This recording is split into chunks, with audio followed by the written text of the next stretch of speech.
So ayan, so magandang araw mga kababayan, and this is Divine PH, and gusto ko lang po magkomento. Ito po yung isa sa mga parang naging mensahe ni former spokesperson Harry Roque. So ipa-flash ko po dyan pero babasahin ko din. So ang sabi po dito is, we know all along that First Lady Lisa Marcos and ex-executive secretary Paquito Ochoa were commies and law partners for a very long time. Pero Lenny is Lisa Marcos' new BFF. Has she forgotten the awful things that woman said about her husband?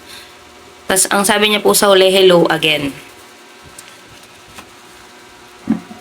So una sa lahat, sino bang may sabing best friend ni First Lady Lisa? Si former Vice President Leni Robredo. Hindi ba, nabanggit lang naman niya yun kasi nga, totoo naman eh. Yung presidente mo tatawagin bangag. Nasa crowd ka, kasama ka dun sa mga hindi siya prayer rally para sa akin eh. Stabilization. So, kasama ka doon. Tapos tatawanan mo. Tatawagin yung presidente mong bangag, tatawanan mo. Hindi naman talaga ginawa hindi ako makaleni pero totoo naman na hindi ganon si VP Leni Robredo, no? So, eto lang yan, mga kababayan. Alam nyo ba na, syempre, di ba, political opponent po ni PBBM, si Leni Robredo. So, normal po yung mga ataking ganyan. Syempre, si PBBM kasi hindi talaga yan gumagante, no? Pero sa campaign po, normal po yung mga ganyang atake sa iba't ibang politicians, di ba?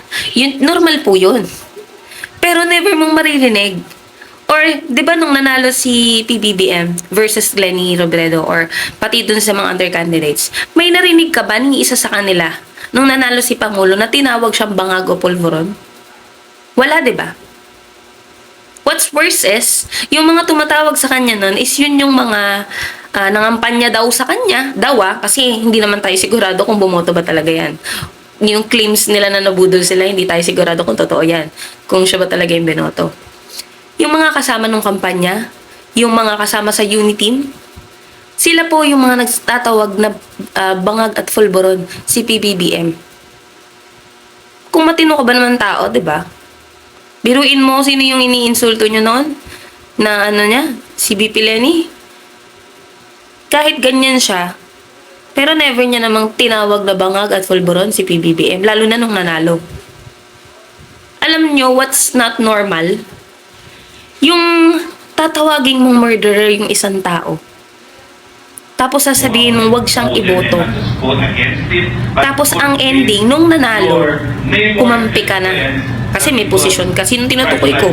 Siyempre si Atty. Harry Roque, di ba? Bago pa nung kay, panahon po to ng previous administration which is Duterte admin. Kung matatandaan nyo po doon na parang may speech po doon si former spokesperson Harry Roque na ang sabi niya na nawagan siya na wag iboboto ang mayor ng Davao na si Rodrigo Duterte kasi daw murderer. Pero ano ngayon? Naging kakampi mo bigla kasi binigyan kang posisyon. Kasi binigyan kang pwesto. That's not normal. Yun yung hindi normal.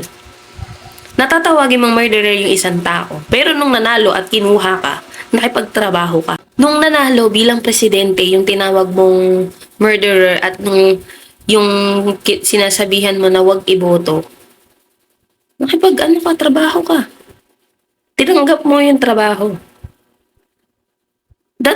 Yun yung hindi normal. Diba? Ewan ko ayoko nga pero 'di ba abogado ka. So dapat nakikita mo mas malawak yung knowledge mo sa mga kung ano ba yung normal at di normal. Kasi nakakahiya bumabalik sa inyo.